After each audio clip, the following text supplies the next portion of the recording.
Abdullah TV. আল্লাহ পাক পথ দেখিয়েছেন, আল্লাহ পাক রাস্তা দিয়েছেন।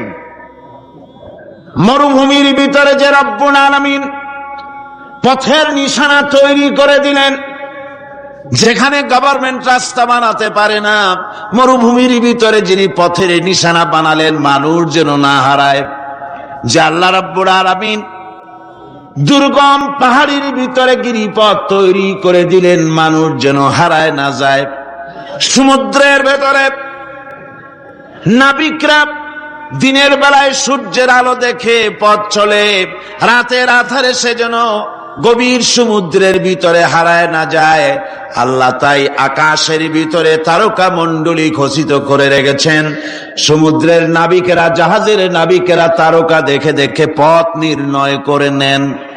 যে মাবুদ রাস্তা বানালেন জঙ্গলের ভিতরে, পাহাড়িয়া এলাকার ভিতরে, যে মহান প্রভু রাস্তা বানালেন, নিশানা বানালেন মরুভূমির ভিতরে, যিনি রাস্তা দেখায় দিলেন গভীর সমুদ্রের ভেতরে, সেই আল্লাহ রব্বুল আলামিন আমরা দুনিয়ার বুকে মানুষেরা অন্ধকারে মরবো, রাস্তা হবে না, এমনটি তো হতেই পারে না। আল্লাহ রব্বুল আলামিন আমাদের জন্য রাস্তা বানায়েছেন। মহান আল্লাহ রব্বুল আলামিন বলেন, وعلى الله قصد السبيل ومنها جائر। আল্লাহ পাক বলেন, সোজা রাস্তা, সোজা পথ বলে দেওয়ার দায়িত্ব আমি আল্লাহর, যেখানে রয়েছে অসংখ্য বাঁকা পথ। অসংখ্য বাঁকা পথ যেখানে, যে পৃথিবীতে, সেখানে সোজা রাস্তা বলে দেওয়ার দায়িত্বটা কার? জোরে বলেন কার? আল্লাহ শুধু সৃষ্টি করেন না, সৃষ্টি করেন, শিক্ষা দেন, পথ বলে দেন, পথটাও বাকি রাখেন না, পথটাও তিনি বলে দিয়ে দেন।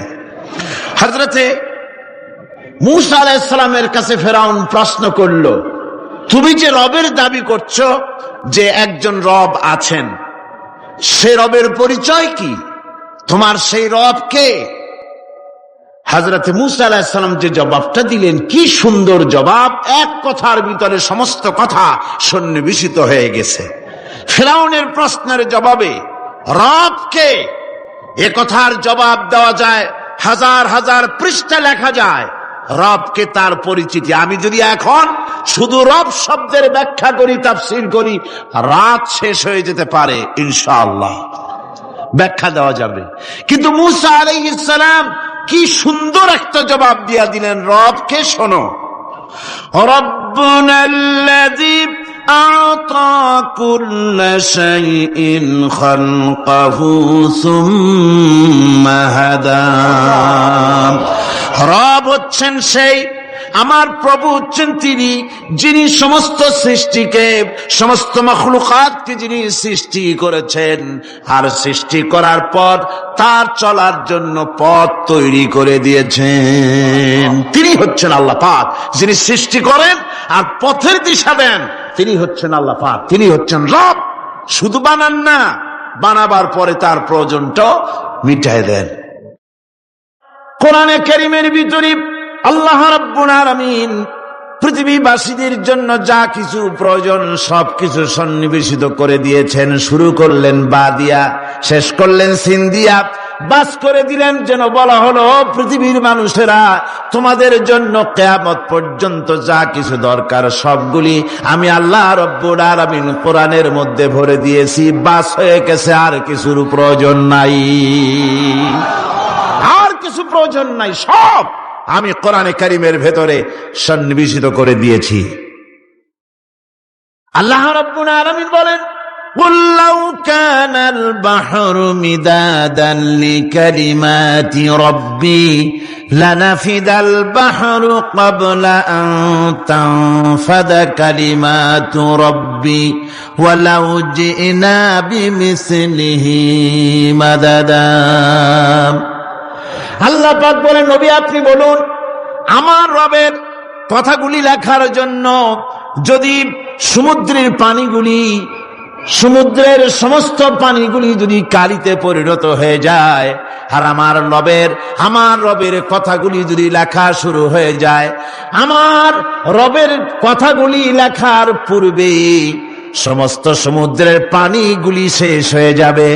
তারপরে যদি আবার সমুদ্র ভরে দেওয়া হয়, আরো যদি লেখা হয়, তবুও আমার রবের কথা লেখা শেষ হবে না।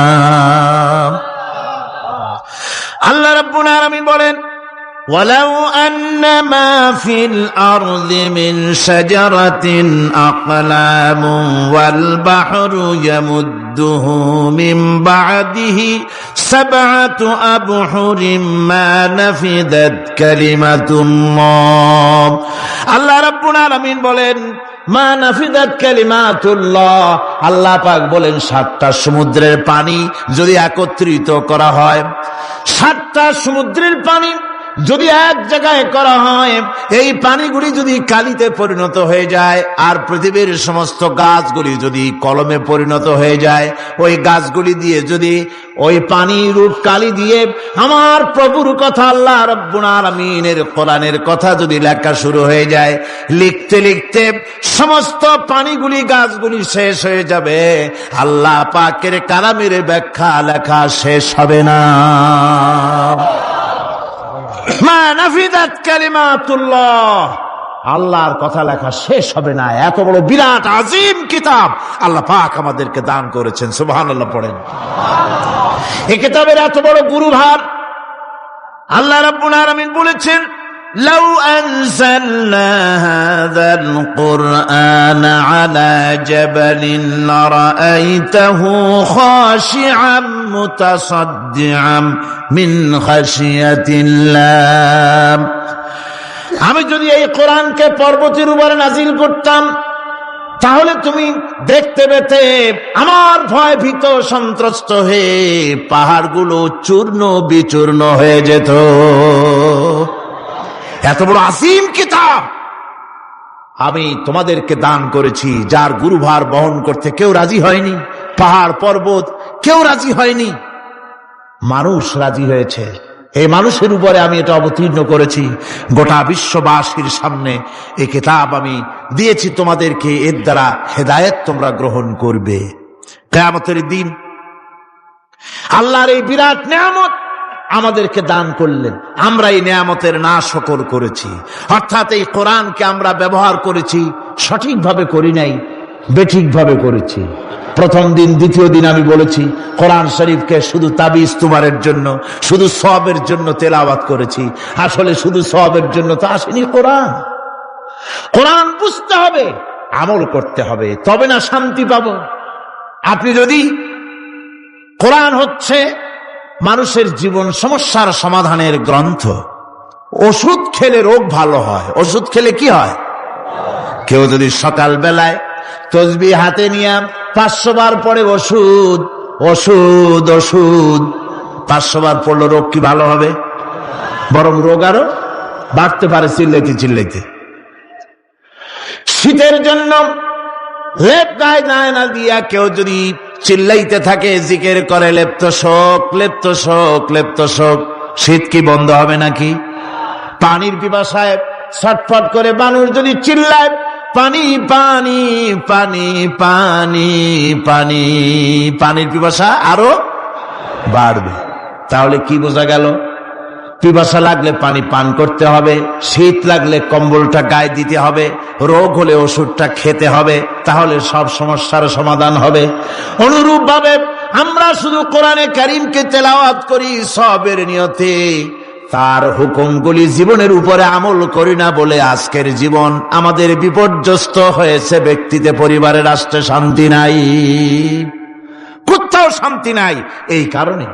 আর কিয়ামতের দিন রাসূল আসামি করবেন তাদেরকে যারা কোরআন অমান্য করেছে। রাসূল হবেন বাদী। বাদী হবেন কে? যারা বলেন কে বাদী হবেন? রাসূল। আসামি হবে কারা? যারা কোরআন ছেড়ে দিয়েছে। আল্লাহ রাব্বুল আলামিন বলেন, وقال الرسول يا رب إن قومي اتخذوا هذا القرآن مهجورا। কিয়ামতের দিন রাসূল আল্লাহর দরবারে ফরিয়াদ করবেন, আয় আমার রব, আয় আমার আল্লাহ তাআলা, এই সমস্ত লোকগুলি তোমার কালামকে, তোমার কোরআনকে অপ্রয়োজনীয় জিনিস বলে তারা পরিত্যাগ করেছিল। আমার বন্ধুগণ,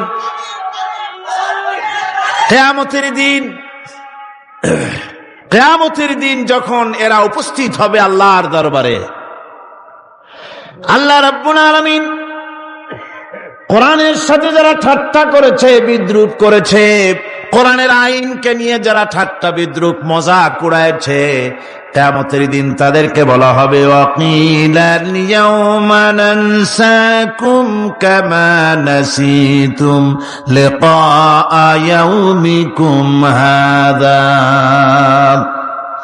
কিয়ামতের দিন আল্লাহ রাব্বুল আলামিন কোরআনের ঠাট্টাকারী, কোরআনের বিদ্রুপকারী, কোরআনের আইনের অমান্যকারীদেরকে বলবেন আমি আজকে তোমাদের ভুলে গেলাম, যেমন করে তোমরা এই দিনে আমার সঙ্গে সাক্ষাৎকারের কথা ভুলে গিয়েছিলে। তোমরা যেমন আমার আজকের এই কিয়ামতের দিনের কথা যারা ভুলে গিয়েছিলে, আজকে আমিও তোমাদেরকে ভুলে গেলাম। এরপরে কি হবে? ওয়ামাওয়াকুমুন নার ওয়ামা লাকুম মিন নাসিরিন। আল্লাহ পাক বলেন এরপরে এদের জায়গা হবে জাহান্নাম, আর এদের সাহায্যকারীও কেউ থাকবে না, জাহান্নামে চিরকাল থাকতে হবে। এটা এই জন্য যে তারা আল্লাহর কোরআনের সঙ্গে ঠাট্টা করেছে, বিদ্রুপ করেছে, কোরআনের আইন মানে নাই, কোরআনের আইনকে অমান্য করে চলেছে। এই জন্য কিয়ামতের দিন আল্লাহ রাব্বুল আলামিন তাদেরকে শাস্তি প্রদান করবেন। কোরআন পৃথিবীর বুকে আল্লাহ নাজিল করেছেন, শুধু তেলাওয়াত করবেন ঝুলে ঝুলে, এজন্য নয়। কি জন্য নাজিল হলো? এবার উদ্দেশ্য শুনুন। আল্লাহ পাক বলেন আর রহমান আল্লামাল কুরআন। আল্লাহ রাব্বুল আলামিন তিনি হলেন এমন দয়াবান, এমন রহমান, যিনি কোরআন শিখালেন। কি কারণে শিখালেন? কোরআন নাজিলের উদ্দেশ্য কি? আল্লাহ পাক বলেন ইন্না আনজালনা ইলাইকাল কিতাবা বিল হাক্কি লিতাহকুমা বাইনান নাসি বিমা আরাকাল্লাহ। আল্লাহ পাক বলেন এই কিতাব আমি আপনার প্রতি অবতীর্ণ করেছি এই জন্যে যাতে করে আপনি আল্লাহর প্রদর্শিত এই বিধান অনুযায়ী মানুষের উপরে বিচার ফয়সালা করতে পারেন। মানুষের উপরে আইন চলবে আল্লাহ। কার আইন? জোরে বলেন কার আইন? আলা লাহুল খালক ওয়াল আমর। সৃষ্টি যার, আইন চলবে কার? আল্লাহ পাক বলেন এই জন্য নাজিল করলাম, কোরআন নাজিল করেছি যাতে করে কোরআনের আইন দিয়ে বিচার ফয়সালা করতে পারেন, সেই জন্যই কোরআন নাজিল করলাম। আসলে আল্লাহর নবীর এই পৃথিবীতে আগমনের উদ্দেশ্য ওটাই ছিল। হুয়াল্লাযী আরসালা রাসূলাহু বিল হুদা ওয়া দীনিল হক লিইয়ুযহিরাহু আলাদ-দীনি কুল্লিহি ওয়া কাফা বিল্লাহি শাহীদা। আল্লাহ রাব্বুল আলামিন বলেন আমি আমার রাসূলকে দ্বীনে হক, সত্যের বিধান সহকারে দুনিয়ায় প্রেরণ করেছি। লিইয়ুযহিরাহু আলাদ-দীনি কুল্লিহি, আয় লিইয়ুগলিবাহু আলা সাইরিল আদিয়ান। সমস্ত আদিয়ানে বাতিলের উপরে আমার দ্বীনকে বিজয়ী করে দেওয়ার জন্য আমি রাসূলের কাছে কিতাব সহকারে তাকে অবতীর্ণ করেছি। এ দায়িত্ব শুধু মুহাম্মদ সাল্লাল্লাহু আলাইহি ওয়াসাল্লামের ছিল না, দুনিয়ার উপরে আল্লাহর দ্বীন কায়েম করা, আল্লাহর বিধান অনুযায়ী মানুষের বিচার ফয়সালার দায়িত্ব শুধু মুহাম্মদ সাল্লাল্লাহু আলাইহি ওয়াসাল্লামের ছিল না, সমস্ত নবীদের ছিল। কাদের ছিল? সব নবীদের ছিল। فبعث الله النبيين مبشرين منذرين وأنزل معهم الكتاب بالحق ليحكم بين الناس। আল্লাহ পাক বলেন সমস্ত নবীদের কাছে আমি কিতাব অবতীর্ণ করেছি এই জন্য যে তারা সহজ এবং সোজা পথে যারা চলতে চায় তাদেরকে তিনি সুসংবাদ দিবেন, আর বাঁকা পথে যারা চলবে তাদেরকে তিনি জাহান্নামের ভীতি প্রদর্শন করবেন। আর আমি তার উপরে যে কিতাব অবতীর্ণ করেছি এই কিতাব দিয়ে জনগণের উপরে বিচার ফয়সালা করবে, আইন চলবে আল্লাহর কিতাব দিয়ে। আইন চলবে কি দিয়ে? আল্লাহর কিতাব দিয়ে। আল্লাহর কিতাব অনুযায়ী জনগণকে পরিচালিত করবেন। এই জন্য আমি এই কোরআনকে নাজিল করেছি, অতীত এই কিতাবগুলি নাজিল করেছি।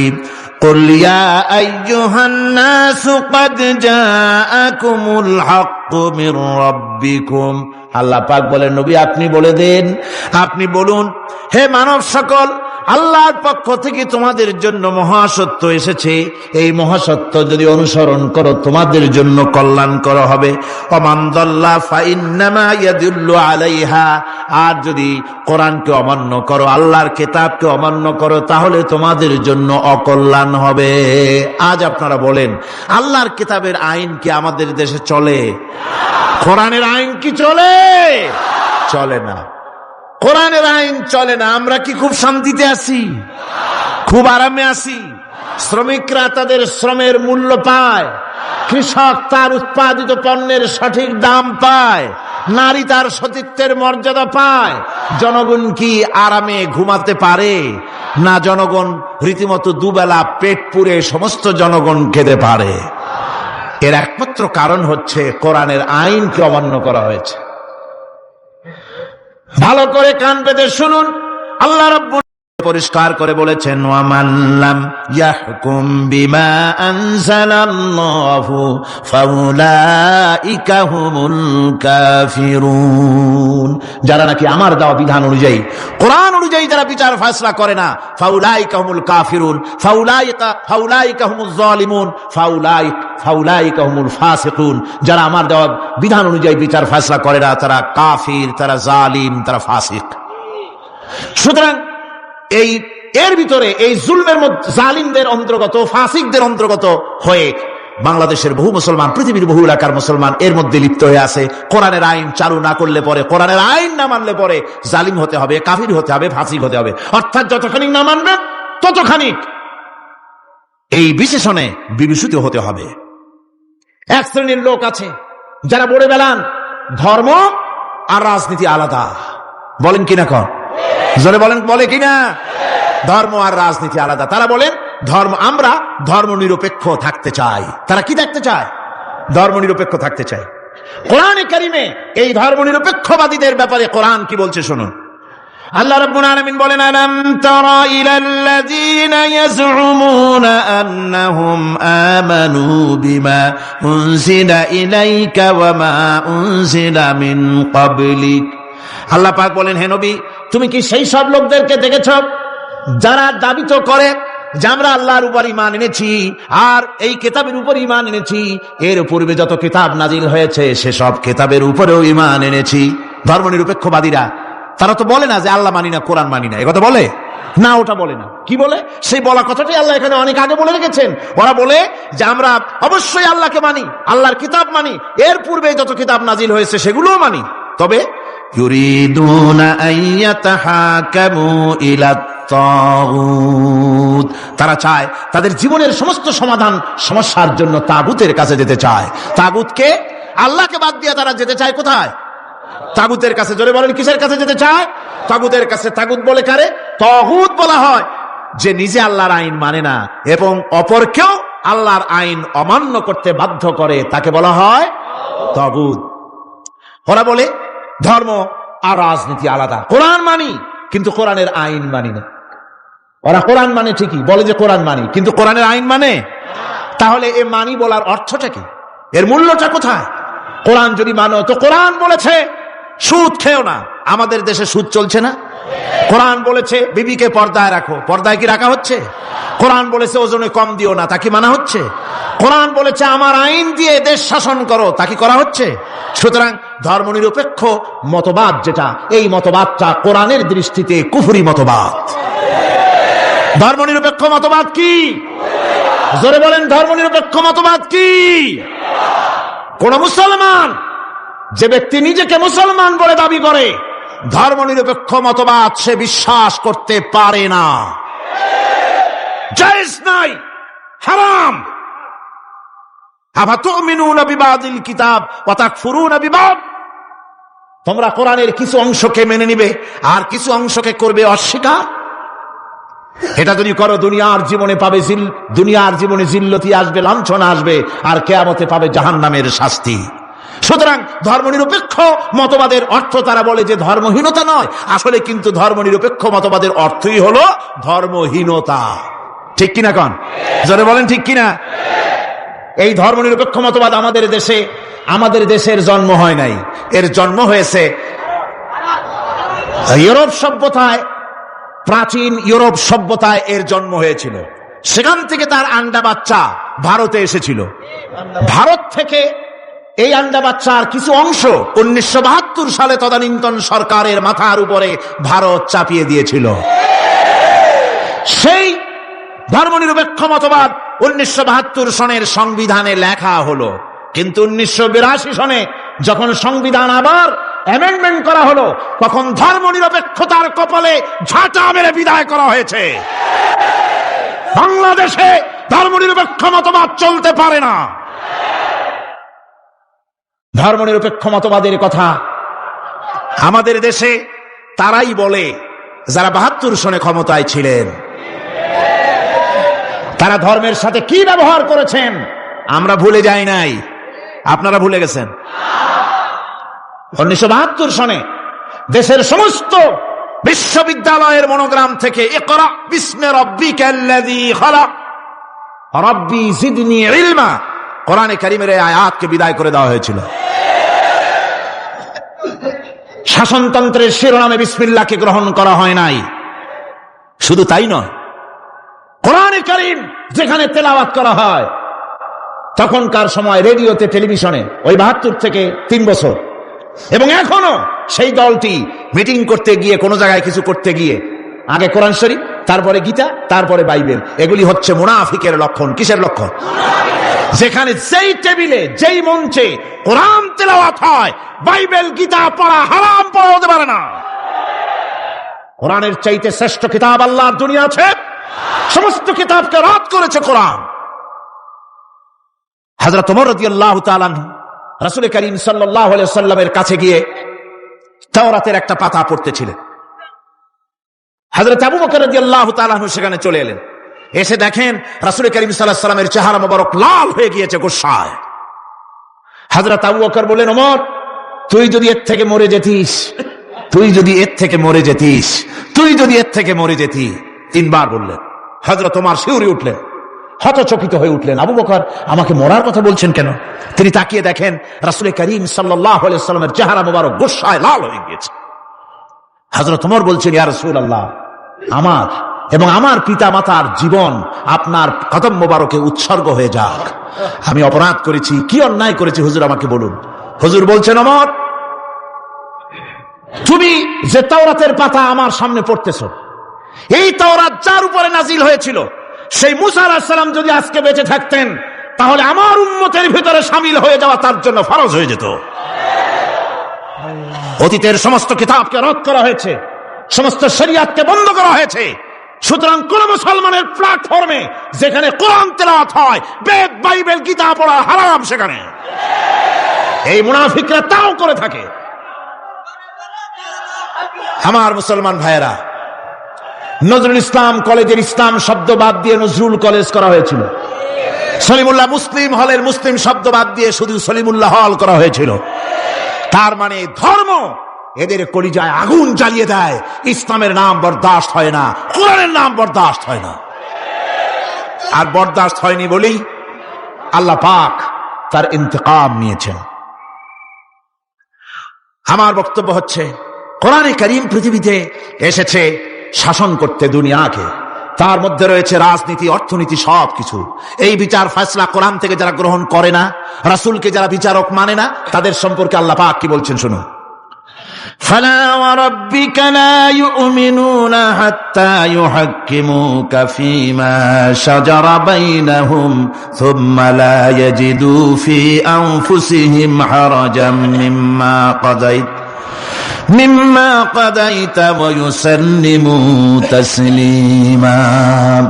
আল্লাহ রাব্বুল আলামিন বলেন, ফালা ওয়া রাব্বিক, কখনো নয় হে নবী, আপনার রবের কসম, কখনোই নয়। ওরা মুমিন নয় যারা নাকি তাদের জীবনের সব কিছুর ব্যাপারে যতক্ষণ পর্যন্ত আপনাকে বিচারক না মানে, আপনার দেওয়া ফয়সালাকে গ্রহণ না করে, এবং আপনি বিচার করার পর ফয়সালা দেওয়ার পরে এটার উপরে দ্বিধাহীন চিত্তে মেনে যতক্ষণ না নিবে, ততক্ষণ পর্যন্ত তারা যত ঈমানের দাবি করুক, তারা আসলে মুমিন না। এ ফতোয়া কার? এ ফতোয়া কার? আল্লাহ রাব্বুল আলামিনের ফতোয়া। কখনো মুমিন হতে পারবে না যারা রাসূলুল্লাহকে ফয়সালাকারী হিসেবে গ্রহণ না করবে, কোরআনকে সংবিধানের উৎস হিসাবে গ্রহণ না করবে। কোরআন এসেছে আইনের কিতাব হিসেবে পৃথিবীর মানুষকে পরিচালিত করার জন্য। আজ এই কোরআনের আইন যারা মানে সেখানে শান্তি পায়, কোরআন যেখানে মানে না সেখানে শান্তি হয় না। আল্লাহ পাক পরিষ্কার বলেছেন কোরআনের আইন মেনে চলো। আর যারা এই কোরআনকে অমান্য করবে তাদের শাস্তি কি হবে? আল্লাহ পাক বলেন, আল্লাযীনা কাযযাবু বিল কিতাবি ওয়া বিমা আরসালনা বিহি রুসুলানা ফাসাউফা ইয়ামালুন। আল্লাহ পাক বলেন, আমি যে কিতাব নাজিল করেছি, এই কিতাবকে যারা মিথ্যা মনে করে, কিতাবকে যারা অস্বীকার করে, কোরআনের আইন যারা মানে না, আমি যে রসুলের উপরে যা নাজিল করেছি সেগুলির উপরে যারা ঈমান আনে না, এগুলিকে যারা মানে না, তাদের জন্য এর পরিণতি তারা খুব শীঘ্রই টের পাবে। খুব শীঘ্রই তাদেরকে পরিণতি দেওয়া হবে। কিয়ামতের দিন তাদেরকে আল্লাহ রাব্বুল আলামিন জাহান্নামে প্রবেশ করাবেন। কোরআনের অমান্যকারীদের জায়গা কোথায় হবে? কোথায় হবে তাদের জায়গা? জাহান্নামের ভিতরে হবে। সুতরাং আমরা কোথায় যেতে চাই? জাহান্নামে না জান্নাতে? বেহেশতে যদি যেতে চাই, দুনিয়ায় যদি শান্তি চাই এবং আখিরাতে যদি মুক্তি পেতে চাই, তাহলে আমাদেরকে কোরআনের আইনকে মানতে হবে। কিসের আইন মানা লাগবে? কোরআনের আইন মানতে হবে। কোরআনে কারীমের নাজিল হলো, আল্লাহ পাক যে কোরআন আমাদের শিখালেন, আর রহমান আল্লামাল কোরআন, যে কোরআন তিনি আমাদের শিখালেন। এই কোরআন নাজিলের পদ্ধতি ছিল মদিনা এবং মক্কা। রাসূলের মক্কি জিন্দেগিতে কিছু নাজিল হয়েছে, আর মদনী জিন্দেগিতে নাজিল হয়েছে কিছু। মক্কা শরীফে যেগুলি নাজিল হয়েছে সে সূরাগুলো ছিল তাওহীদ, রিসালাত এবং আখিরাতের উপরে নির্ভর করে। আর মদনী সূরা যেগুলি ছিল সেগুলি ফৌজদারি দণ্ডবিধি, উত্তরাধিকারী আইন, তারপরে যাকাত, ওসর, যুদ্ধ, সন্ধি, বন্দী, এরপরে রয়েছে স্বরাষ্ট্রনীতি, পররাষ্ট্রনীতি, অর্থনীতি, জীবন পরিচালনার সমস্ত বিধি আর ব্যবস্থা মদনী জিন্দেগির সূরাগুলিতে, অবতীর্ণ সূরাগুলিতে আল্লাহ রাব্বুল আলামিন নাজিল করেছেন। কোরআন শরীফ মানুষের সকল সমস্যার সমাধান দিয়েছে। এখানে আমি এখন তার কিছু নমুনা পেশ করছি আপনাদের সামনে, আপনাদের বোঝার জন্য যে কোরআন। অনেকে বলে যে কোরআনের তাফসীরের ভেতরে রাজনীতির আলোচনা হয়। রাজনীতি সেইটুক করি যেটুকুন আল্লাহ কোরআনে করেছেন। জোরে কোন আলহামদুলিল্লাহ। এর থেকে বাড়াই কিছু বলি নাকি? না। কোরআন যেটুকুন করেছে, রাসূলুল্লাহ যেটুকুন করেছে, একজন মুসলমান হিসাবে তা করা আপনার আমার জন্য কি? সুন্নত, নফল। ওইটা করা কি জোরে কোন? এটা করা আমাদের জন্য ফরজ। সেই জন্য আমি কিছু নমুনা পেশ করছি আপনাদের সামনে, বুঝতে পারবেন যে কোরআন শুধু নামাজের কথা নিয়ে আসে নাই। কোরআনের মধ্যে আয়াত সংখ্যা কত? ৬,৬৬৬। এটা ঠিক না, কিছু কম আছে। ৬,০০০ কয়েক শত, ভালো করে গুনে দেখা দরকার। তো এই যে আয়াতে কারিমা যেগুলি রয়েছে, এর মধ্যে মাত্র ৫০০ আয়াত হচ্ছে হুকমে শরঈ। ভালো করে শুনুন, ৫০০ আয়াত আদেশ এবং নিষেধ জাতীয়। এটা করো, ওটা করো না, এটা হালাল, ওটা হারাম। এ হলো ৫০০। তো এই যদি ৫০০ হয় তাহলে বাকি ৬,০০০ কি? বাকি ৬,০০০ ইতিহাস, দর্শন, বিজ্ঞান, রাজনীতি, অর্থনীতি, সমাজনীতি, উত্তরাধিকারী আইন, পররাষ্ট্রনীতি, স্বরাষ্ট্রনীতি, মানুষের জীবনে যা দরকার, ইহকাল, পরকাল, কবর, হাসর, মিজান, সিরাত, জান্নাত, জাহান্নাম, এসব কিছু আল্লাহ পাক বাকি হাজার হাজার আয়াতের মধ্যে বলেছেন। তো ৫০০ আয়াতের পরিচিতি আমাদের জানা আছে, নামাজ, রোজা, হজ, যাকাত, হালাল, বৈধ, অবৈধ ইত্যাদি সম্পর্কে। কিন্তু বাকি আয়াতগুলিতে আমাদের জীবন পরিচালনার ব্যাপারে আল্লাহ পাকের কথা শুনুন, কিভাবে এ কথাগুলি আল্লাহ পাক আমাদের বলছেন। বিচার পদ্ধতি সম্পর্কে শুনুন। কোরআন যে বিচার পদ্ধতি আমাদেরকে দিয়েছেন, নিরঙ্কুশ ন্যায় বিচারের কথা কোরআন বলেছে। কোরআন বলেছে বিচার হতে হবে কি ধরনের? ওয়াইদা হাকামতুম বাইনান নাসি আন তাহকুমু বিল আদল। কোরআন শরীফ বলেছে তোমরা যখন লোকদের মাঝে বিচার ফয়সালা করবে তখন অবশ্যই সুবিচার করবে, জাস্টিস, ন্যায় বিচার করবে। এই ন্যায় বিচার করতে গিয়ে তোমার সামনে যদি বিজাতীয় কোনো লোক আসামি হয়ে দাঁড়ায়, অমুসলিম, তখন বিচারটা কিভাবে করবে? কোরআনে কারীম বলছি ওয়ালা ইয়াজরিমান্নাকুম শানাআনু কওমিন আলা আল্লা তা'দিলু। কোন বিশেষ শ্রেণীর বিচার কাজ করতে গিয়ে, কোন বিশেষ শ্রেণী বা জাতির বিচার কার্য পরিচালনা করতে গিয়ে তাদের প্রতি বিদ্বেষ যেন তুমি যেন জুলুম করে না বসো, তখন যেন তুমি ইনসাফ করতে পারো, তাদের উপরে জুলুম করবে না। সে যদি তোমার জাতের লোক না হয়, বিচার করতেছে, তুমি বিচারক হিসাবে সঠিক বিচার করবে, বিচারের মানদণ্ডকে কখনো খেলাধুলা করবে না, ভালো সুবিচার করবে। এটা হচ্ছে কোরআনে কারীমের কথা।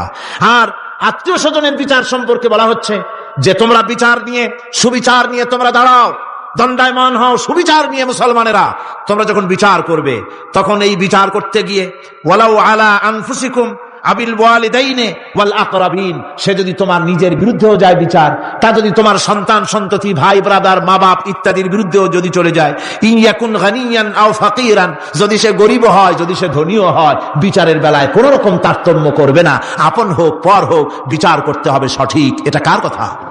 আল্লাহর। জোরে বলেন, কার কথা? পৃথিবীর কোন ধর্মগ্রন্থ কথা বলেছে? পৃথিবীর কোন জাতি কথা বলেছে? কোরআন বলেছে এই সুবিচারের কথা। সুবিচার করতে হবে, বিচারের বেলায় খবরদার আপন পর এবং কোন ধর্মের লোক এই চিন্তা করতে যেও না। কোরআনে কারীমের মধ্যে রয়েছে ফৌজদারি দণ্ডবিধি, জুডিশিয়াল ল, ফৌজদারি দণ্ডবিধি। এখানে একটা কথা বলে নিতে হয়, আল্লাহর আইন, মূল কথাটা কি? আল্লাহর আইন।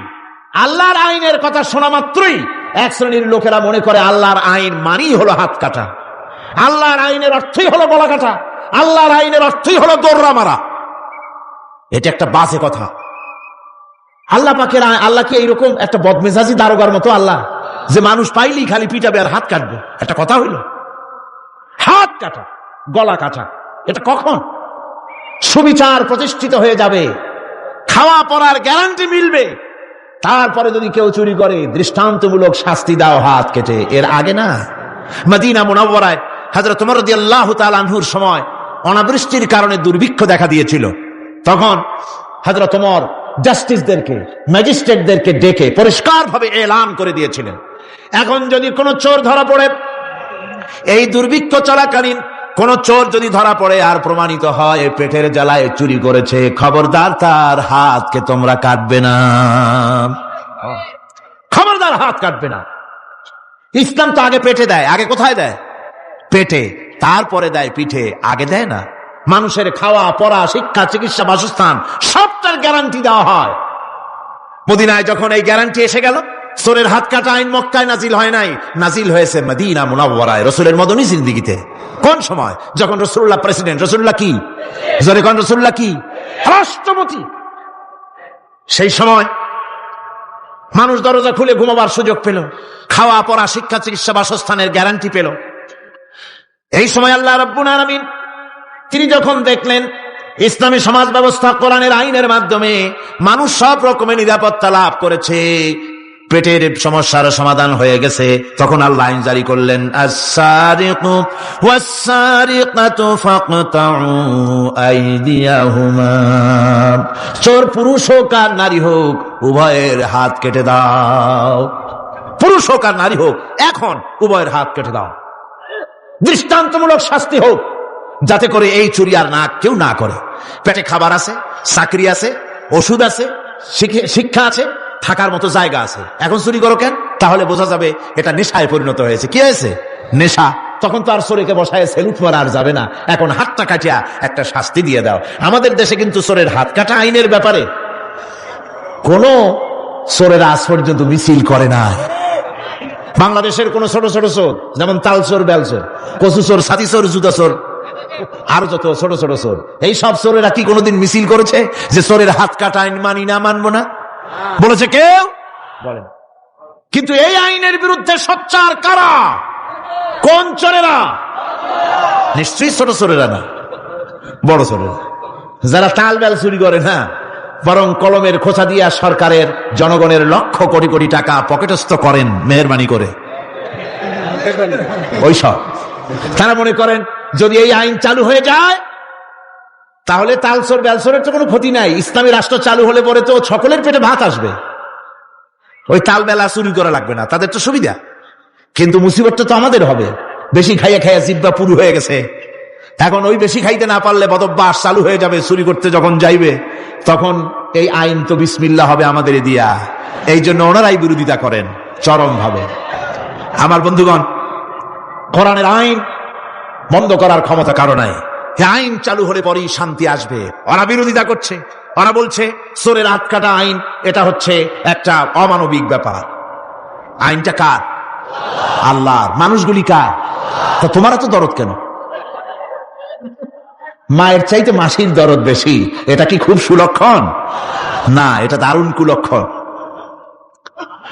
সুতরাং আল্লাহ রাব্বুল আলামিন তার আইন হচ্ছে শাশ্বত আইন। চোরের হাত কাটা আইন অর্থ এ নয় যে বাংলাদেশ ইসলামী দল যদি ক্ষমতায় আসে পাইকারি দরে চোরের হাত কাটা আরম্ভ করবে, না।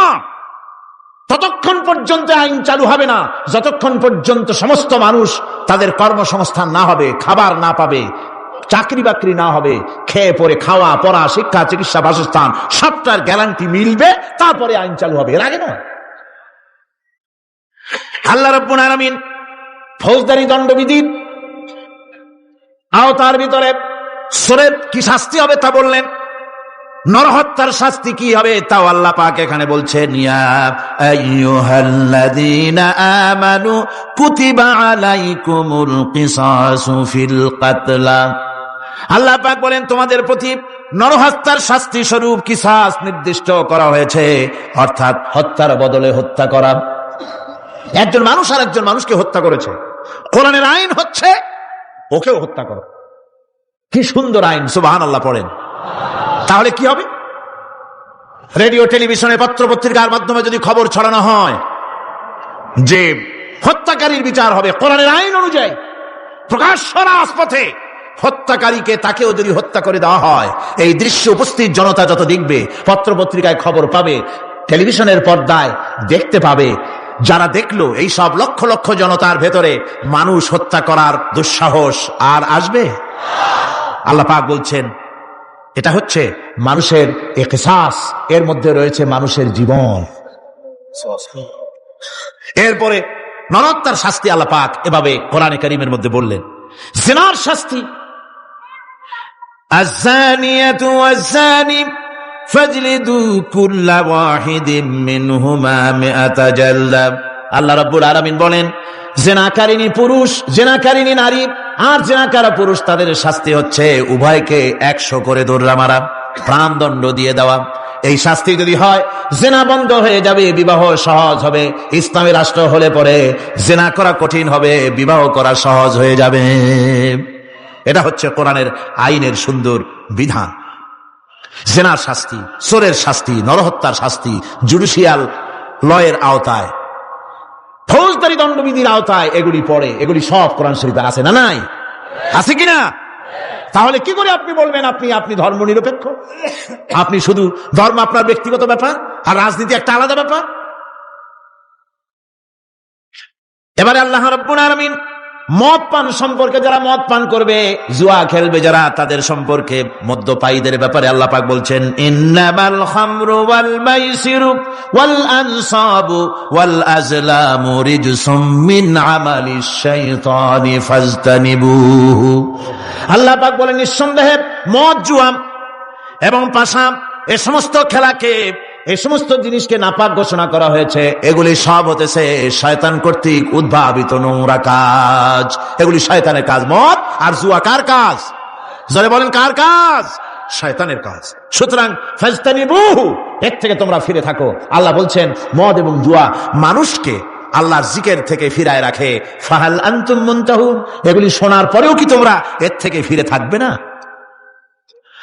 এবার আল্লাহ রাব্বুল আলামিন ওজনে কম দেওয়া সম্পর্কে বলছেন, যারা ব্যবসায়ী, অনেক ব্যবসায়ী আছে, ব্যবসা করতে গিয়ে ধর্ম ব্যক্তিগত ব্যাপার, ব্যবসার মধ্যে ধর্ম নিতে চাই না, কয় যে ধর্ম দারুণ পবিত্র জিনিস, এত পবিত্র, শুধু মসজিদে থাকবে, শুধু মাদ্রাসায় থাকবে, আমার জীবনের বিস্তীর্ণ অঙ্গনে ধর্ম ঢুকতে পারবে না। তার মানে ভাবখানা এই, আল্লাহ এবং রসুলকে বলে দেওয়া হচ্ছে, হে আল্লাহ, হে রসুল, তোমাদের উপরে 144 জারি করে দিলাম, শুধু মসজিদে আর খানকায় থাকো, মাদ্রাসায় থাকো, আমাদের জীবনের বিস্তীর্ণ অঙ্গনে তোমাদের কোনো প্রবেশের অধিকার নাই। জোরে কর নাউজুবিল্লাহ।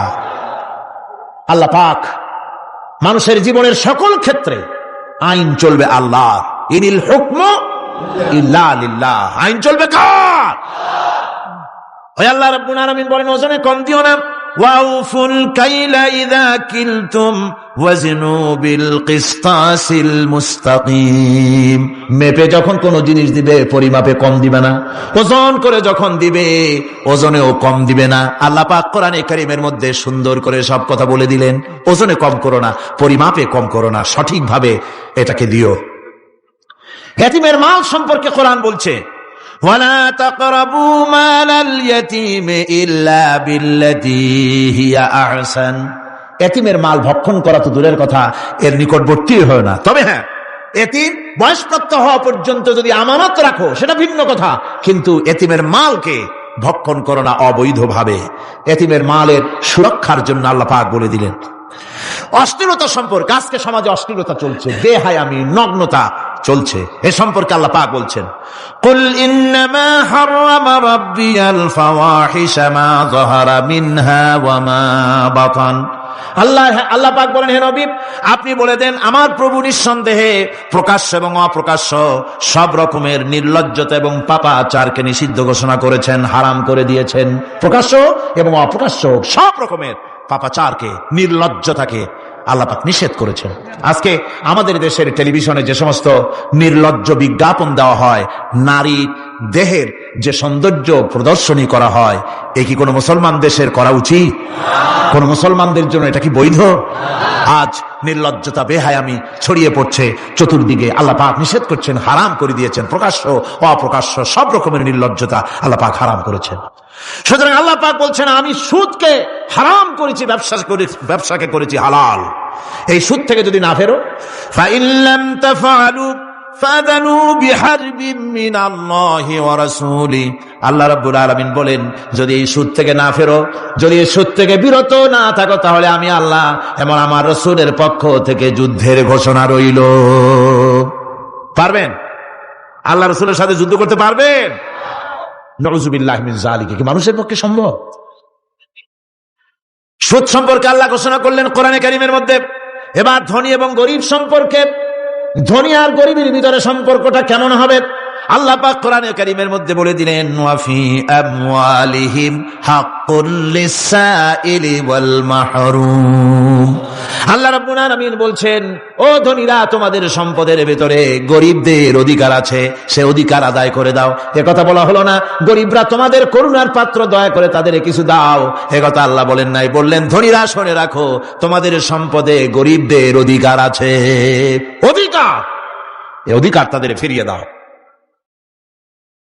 এরপরে আল্লাহ পাক বললেন কাইলা ইয়াকুনা দুলাতাম বাইনাল আগনিয়াই মিনকুম, তোমাদের সম্পদগুলি যেন তোমাদের ধনশালী লোকদের হাতে যেন পুঞ্জীভূত না হয়ে যায়।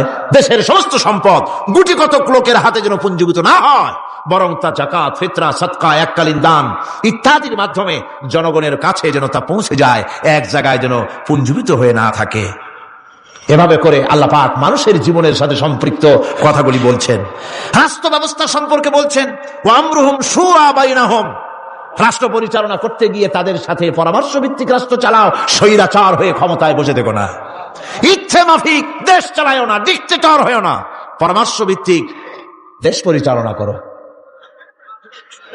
এভাবে করে আল্লাহ রাব্বুল আলামিন রাষ্ট্রপ্রধানকে বললেন ওয়াসাবিরুহুম ফিল আমর, প্রত্যেকটি ব্যাপারে, রাষ্ট্রের সব ব্যাপারে তাদের সঙ্গে পরামর্শ করে নাও, পরামর্শ সবার সঙ্গে পরামর্শ করে পরামর্শের ভিত্তিতে কাজ করো, এমনি স্বৈরাচার হিসাবে কাজ করো না।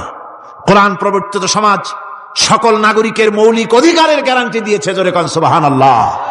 এখন আমি যে কথাগুলি বলবো, এই কথাগুলি শুধু মুসলমানদের জন্য নয়, হিন্দু, মুসলমান, খ্রিস্টান, বৌদ্ধ, নারী, পুরুষ, সাদা, কালো, বর্ণ, ভাষা, দল, মত নির্বিশেষে সমস্ত মানুষের জন্য নাগরিক অধিকারের গ্যারান্টি দিচ্ছে কে? আল্লাহ পাক। যারা বলেন কে দিচ্ছেন? আল্লাহ পাক। আল্লাহ পাক জীবনের নিরাপত্তা দিচ্ছেন। কোরআনের আইন যদি চালু হয়, নাগরিকদের জীবনের নিরাপত্তা লাভ হবে, জোরে কান সুবহানাল্লাহ। কিভাবে হবে? আল্লাহ রাব্বুল আলামিন বলেন ওয়ালা তাকতুলুন নাফসাল্লাতী হারামাল্লাহু ইল্লা বিল হক। আল্লাহ পাক বলছেন যে জীবনকে আল্লাহ হারাম সম্মানই করেছেন, ন্যায় ব্যতীত তাকে খবরদার হত্যা করো না। মানুষকে হত্যা করো না, খবরদার হত্যা করো না। আল্লাহ পাক হত্যা নিষিদ্ধ ঘোষণা করে দিলেন আর বললেন, মান কাতালা নাফসান বিগাইরি নাফসিন আও ফাসাদিন ফাকান্নামা কাতালান নাস জামিআ। কেউ যদি কোন নরহত্যা এবং বিপর্যয় সৃষ্টি করে, কোন অপরাধ ছাড়া যদি কেউ কোন নির্দিষ্ট অভিযোগ তাকে হত্যার শাস্তি দেওয়া যায় কোরআন অনুযায়ী, এরকম ছাড়া যদি অন্যায়ভাবে কেউ কাউকে হত্যা করে, তাহলে একটা লোক হত্যা করা নয়, একটা মানুষ হত্যা করার অর্থ হলো গোটা বিশ্বের সমস্ত মানুষকে হত্যা করা। কে বলছেন কথা? আল্লাহ পাক বলছেন। আর একটা মানুষকে যদি বাঁচায় দেওয়া যায়, তাহলে সে যেন গোটা পৃথিবীর সমস্ত মানুষকে বাঁচায় দিল। একথা কে বললেন? আল্লাহ সুবহানাহু ওয়া তাআলা বলেছেন। এরপরে নরহত্যা যারা করবে তাদের জন্য রয়েছে শাস্তি। কি শাস্তি? আল্লাহ পাক বলছেন, ওমাইয়াকতুল মুমিনাম মুতাআম্মিদান ফাজাযাউহু জাহান্নামু খালিদান ফিহা ওয়া গাদিবাল্লাহু ওয়া লা'নাহু ওয়া আ'আদ্দা লাহু আযাবান আযীমা। আল্লাহ পাক বলছেন, ওমাইয়াকতুল মুমিনান মুতাআম্মিদান, যে ব্যক্তি কোনো মুমিনকে ইচ্ছে করে হত্যা করলো, ফাজাযাউহু জাহান্নাম, তার শাস্তি কি? যারা বলেন শাস্তি কি? খালিদ, সেই জাহান্নামে চিরকাল তাকে থাকতে হবে। ওয়া গাদিবাল্লাহ ওয়া লা'নাহু, আর তার উপরে আল্লাহর গজব, আল্লাহর লানত, চিরকাল এই শাস্তি তাকে জাহান্নামে ভোগ করতে হবে। এই কথাগুলি না জানার কারণেই আজকে কলেজ বিশ্ববিদ্যালয়গুলিতে মানুষ হত্যা চলছে পাখি হত্যার মতোই। সুতরাং আল্লাহর এই বিচারের কথা কোরআন থেকে যারা জানে তারা সন্ত্রাস করে না। এই জন্য কলেজ বিশ্ববিদ্যালয় সমূহে সন্ত্রাস হয়, মাদ্রাসাগুলিতে সন্ত্রাস হয় না বললেই চলে। কথা কি ঠিক বললাম না বাড়ায় বললাম? সন্ত্রাসের কারণে টাইটেল মাদ্রাসা বন্ধ হয়েছে কয়টা বাংলাদেশে? ফাজেল মাদ্রাসা কয়টা? দাখিল কয়টা? ইল্লা মাশাআল্লাহ দুই একটা হতে পারে কোথাও, কিন্তু তা হয় না। কারণ মাদ্রাসায় এই সব কথা পড়ানো হয় যা আমি বললাম। কোরআন থেকে যে কথাগুলি বললাম এগুলি কোথায় পড়ানো হয়? আজকে যদি কলেজ বিশ্ববিদ্যালয় সমূহে কোরআন পড়ানো হতো, তাফসীর পড়ানো হতো, তাহলে বিশ্ববিদ্যালয় থেকে রবীন্দ্রনাথ আর সূর্য সেনের পা চাটা উলামেরা বের হতো না, শহীদ তিতুমীর বেরিয়ে আসতো, টিপু সুলতান বেরিয়ে আসতো, সালাউদ্দিন আইয়ুবী বেরিয়ে আসতো। দুর্ভাগ্যজনক আজ কলেজ বিশ্ববিদ্যালয়গুলিতে আল্লাহর কোরআন পড়ানো হয় না বলে আমাদের পাঠানো সোনার টুকরা ছেলেগুলি কয়লার টুকরা হয়ে ফিরে আসতেছে। বন্ধুগণ, জীবনের নিরাপত্তা দিচ্ছেন আল্লাহ পাক। কোরআনের আইন চালু হলে মানুষকে হত্যা করা হবে না, কেউ কাউকে মারতে পারবে না, মারলে তাকেও নিহত হত্যা করা অবশ্যই হবে। সম্পদের নিরাপত্তা দিচ্ছেন আল্লাহ, গ্যারান্টি। হিন্দু হোক মুসলমান হোক সকলের সম্পদের গ্যারান্টি মিলবে, কেউ কারো সম্পদকে হরণ করবে না, গসব করবে না। কোরআন বলছে, ওয়ালা তাকুলু আমওয়ালাকুম বাইনাকুম বিল বাতিল, পরস্পরের সম্পদকে অবৈধভাবে ভক্ষণ করো না। সম্মানের নিরাপত্তা হচ্ছে ইসলামী সমাজ চালু হয়ে গেলে আল্লাহ রাব্বুল আলামিন সম্মানের নিরাপত্তা দিবেন প্রত্যেক নাগরিকের। আল্লাহ পাক বলছেন, ইয়া আইয়ুহাল্লাযীনা আমানু লা ইয়াসখার কওমুম মিন কওমিন, হে বিশ্বাসীরা তোমরা এক গোত্র আর এক গোত্রকে ঠাট্টা করো না, চাষিরা তাঁতিদেরকে গালি দিও না, তাঁতিরা চাষিদেরকে জেলেদেরকে গালি দিও না, এক গোত্র আর এক গোত্রকে ঠাট্টা করো না, বিদ্রুপ করো না। ওয়ালা তালমিজু আনফুসাকুম ওয়ালা তানাবাজু বিল আলকাব, একে অপরের দোষ গিয়ে বেরিও না, একে অপরকে খারাপ নামে ডেকো না, একে অপরের কুৎসা রটনা করো না। আল্লাহ নিষেধ করেছেন। ইসলামী সমাজ হলে পরে মানুষ সব দিক থেকেই নিরাপত্তা পাবে, গ্যারান্টি পাবে, ব্যক্তি স্বাতন্ত্র্যের প্রাইভেসির নিরাপত্তা পাবে। কারো ঘরের মধ্যে কেউ হঠাৎ করে ঢুকবে না, অর্ডার নিয়ে ঢুকতে হবে, পারমিশন নিয়ে ঢুকতে হবে। আল্লাহ পাক বলেছেন, লা তাদখুলু বুয়ুতান গায়রা বুয়ুতিকুম হাত্তা তাস্তানিসু ওয়া তুসাল্লিমু আলা আহলিহা, অন্যের ঘরের মধ্যে পারমিশন ব্যতিরেকে প্রবেশ করো না। আগে সালাম দাও, পারমিশন নাও, তারপরে ঢোকো। যদি জবাব না আসে চলে যাও, বেরিয়ে যাও, এটা তোমার জন্য কল্যাণকর হবে। তারপরে ইচ্ছে মতো ধর্ম পালনের নিরাপত্তা পাওয়া যাবে ইসলামী সমাজে। কাউকে বাধ্য করা হবে না ইসলাম কবুল করার জন্য, বা অন্য ধর্ম কবুল করার জন্য কাউকে বাধ্য করা হবে না। কোরআনে কারীম বলছে, লা ইকরাহা ফিদ্দিন, ধর্মের ব্যাপারে কোনো বাড়াবাড়ি করা যাবে না, কারো উপরে কোনো ধর্মমত চাপিয়ে দেওয়া যাবে না। যার ইচ্ছে তার ইচ্ছে মতো স্বাধীনভাবে তার ধর্মকর্ম পালন সে করতে পারবে। এই ধর্ম পালনের কথা বলতে এসে আমার মনে পড়লো এবছরের হিন্দুদের দুর্গাপূজার কথা। আপনারা বলতে পারেন যে কি এর মধ্যে কি ঢুকাই দিলেন? ঠিকই ঢুকাইছে। আমি বুঝি না যে কেমন ধর্ম। আপনারা আমারে কন, দেশের প্রধান বিরোধী দল তারা যদি বলে যে আমাদের এই দাবি যদি সরকার না মানে তাহলে 1 বছরের ভেতরে আমার দলে যত লোক আছো কেউ জুমার নামাজ পড়বা না, তাহলে তাদের দলের লোকেরা তা কি মানবে? মানবে? বিএনপি যদি বলে, সরকারে যারা আছে, যে আমাদের এই সমস্ত কথা যদি বিরোধী দল না মানে তাহলে আমার দলের কোন লোক ঈদের নামাজ পড়বে না, শুনবে কেউ? শুনবে না। যত বড় নেতা হোক কেউ যদি বলে, ইসলামী দলের নেতাও যদি বলে যে বছর আমাদের এই কথা যদি গভর্নমেন্ট না মানে কোন মুসলমান হজ করতে যাবে না, এই কথা মানবে কেউ? মানবে না। যেহেতু কোন দলের কোন ব্যক্তির মহতাজ নয় ইসলামের আইন, ইসলাম পালন যার যার ব্যক্তিগত ব্যাপার, ধর্মের কাজ অবশ্যই প্রত্যেককে পালন করতে হবে। সুতরাং ইসলামী গভর্নমেন্ট এলে, ইসলামী শাসন এলে, কোরআনের শাসন এলে প্রত্যেক নাগরিক তার নিজস্ব ধর্ম ইচ্ছে মতো পালন করতে পারবে, কোনো বিধিনিষেধ আরোপিত হবে না। এর নাম হচ্ছে ইসলাম। এর নাম কি? ইসলাম। কোরআন যত পড়বেন মাথা তত নত হবে। তুলা গাছের ফল যত পাকে তত গাছ কি হয়? ডালগুলো কি হয়? উপরে উঠে যায়। বোঝেন না কেন? তুলা গাছ নাই আপনাদের দেশে? তুলারে কি কয় চট্টগ্রামে? তুলা গাছরে কি কয়? তুলা গাছ। তুলা গাছের ফল যত পাকে তত গাছের ডাল কি হয়? যখন কাঁচা থাকে তখন নিচে থাকে, ডাল ঝুঁকে পড়ে, আর পাকলে পরে উপরে উঠে যায়। আর আম গাছের ফল যত পাকে তত ডাল কোথায় যায়? নিচে যায়। যারা মানুষের তৈরি করা এই সমস্ত জ্ঞানে যারা সমৃদ্ধ হয় তারা ওই তুলা গাছের মতো আস্তে করে যতই জ্ঞানে বৃদ্ধ হয় ততই ডাল উপরের দিকে যায়, জ্ঞান তত হালকা হয়। আর কোরআন আমের মতো, কাঁঠালের মতো, মানুষের উপকারী এমন এক ফলের মতো, যত পাকে যত পড়ে জ্ঞান যত সমৃদ্ধ হয় ততই আল্লাহর সামনে মাথা নত হয়ে যায়। মানুষের কাছে জ্ঞান খুবই সংক্ষিপ্ত জ্ঞান, মানুষের কাছে অমা উতিতুম মিনাল ইলমি ইল্লা কালিলা, খুব সামান্যতম জ্ঞানই তোমাদেরকে দেওয়া হয়েছে, বেশি জ্ঞান আমাদের কাছে নাই। সবচাইতে বড় জ্ঞানের উৎস আল্লাহ সুবহানাহু ওয়া তাআলা, জ্ঞানের উৎস হচ্ছে কোরআনে হাকিম। সেই কোরআন থেকে আল্লাহ পাক দয়া করে আমাদেরকে কোরআন শিখিয়েছেন। জোরে কোন সুবহানাল্লাহি ওয়া বিহামদিহি। এই কোরআনের সব কথা আল্লাহ আর রহমান আল্লামাল কোরআন, আল্লাহর সবচাইতে বড় দয়া আমাদেরকে কোরআন শিখিয়েছেন। জোরে কোন সুবহানাল্লাহ। সেই কোরআনের মর্যাদা, সেই কোরআনের শিক্ষা, সেই কোরআন দিয়ে আমাদের কি ফায়দা ইত্যাদি কথা আমি ধীরে ধীরে আপনাদের সামনে আলোচনা করব ইনশাআল্লাহুল আজিজ। সবাই বলেন আমিন। আমার ভাইরা, এই আলোচনা থেকে কেউ মাহরুম হবেন না, এই আলোচনা থেকে কেউ মাহরুম হবেন না। একজনে গতকাল বলেছিলাম 3 জনকে যদি দাওয়াত দিয়ে আনেন তাহলে ফায়দাটা কি জানেন? আপনার দাওয়াতে একটা ভাই যদি অতিরিক্ত আসেন এ মাহফিলের মধ্যে ওয়াজ শোনার জন্য, কোরআন শুনলেন, কোরআনের দিকে আকৃষ্ট হলেন, নামাজি হলেন, দিনদার হলেন, পরেজগার হলেন, আপনি মরে যাবেন, কিয়ামত পর্যন্ত এই সব আল্লাহ পাক আপনার আমলনামায় লিখে দিবেন। জোরে বলেন আমিন। আরো জোরে বলেন আমিন। আল্লাহুম্মা আমিন। ربنا ظلمنا أنفسنا وإن لم تغفر لنا وترحمنا لنكونن من الخاسرين ربنا لا تزغ قلوبنا بعد إذ هديتنا وهب لنا من لدنك رحمة إنك أنت الوهاب ربنا العالمين।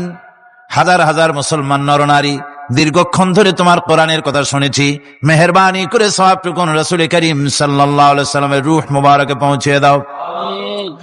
तमाम পৃথিবীর মাটির নিচে যত মুমিন মুমিনাত শুয়ে আছে আল্লাহ তুমি মেহেরবানি করে কবরগুলিকে জান্নাতের টুকরায় পরিণত করে দাও। আমাদের মা বাপ যাদের দুনিয়া থেকে বিদায় হয়ে গেছে আল্লাহ দয়া করে তাদেরকে জান্নাতবাসী করে নিও।